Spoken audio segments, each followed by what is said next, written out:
Welcome, everybody. Today we'll be discussing the properties of water. So, if you remember last time, we discussed all of the parts of an atom, the charges, the different type of bonding. Today we're going to expand on that when we talk about water.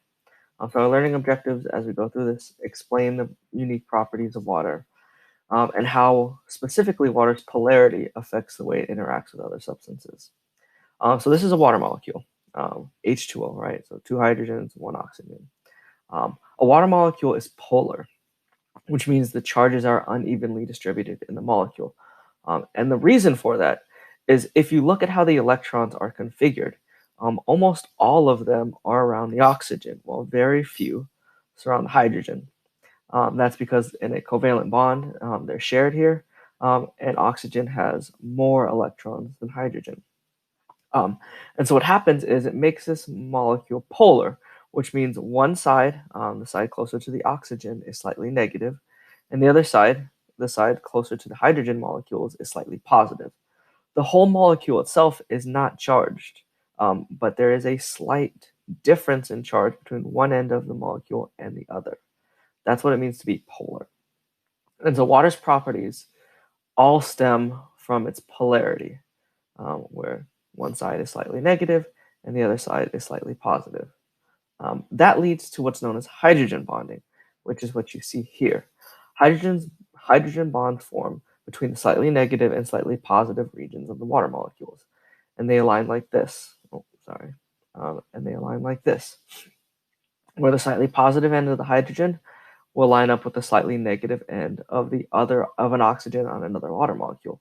And they align like that all over the place if you look like this. Um, that is why water, even though it is made up of two elements in their pure form, which are gases, that's why water is a liquid. Because of this slight attraction of hydrogen bonds, it makes it so the molecules are closer together.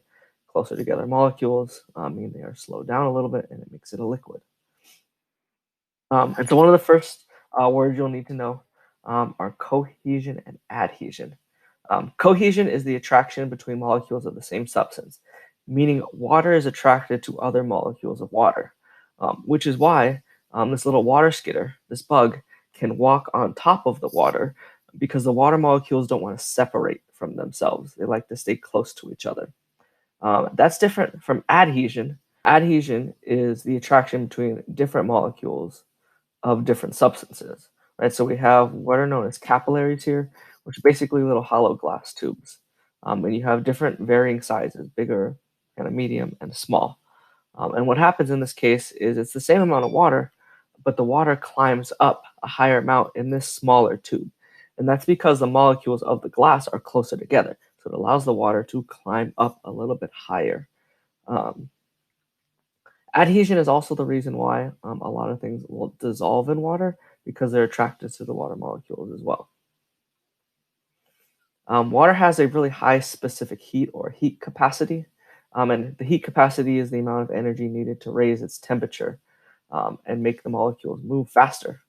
Um, if you've ever boiled water, you know this phenomena, right? It takes a long time for water to sit there and boil. Or if you've ever tried to freeze water and make ice, it doesn't happen instantly. It takes time to change the temperature of that water. That's what it's meant by high heat capacity. Water is also what's known as a universal solvent. And a solvent, just to point that out, um, a solvent is part of a solution. So here's a solution in front of you. Solutions are made of two parts, a solvent and a solute. Solute are the dissolved particles inside. You see here, there's the calcium and the sodium molecules.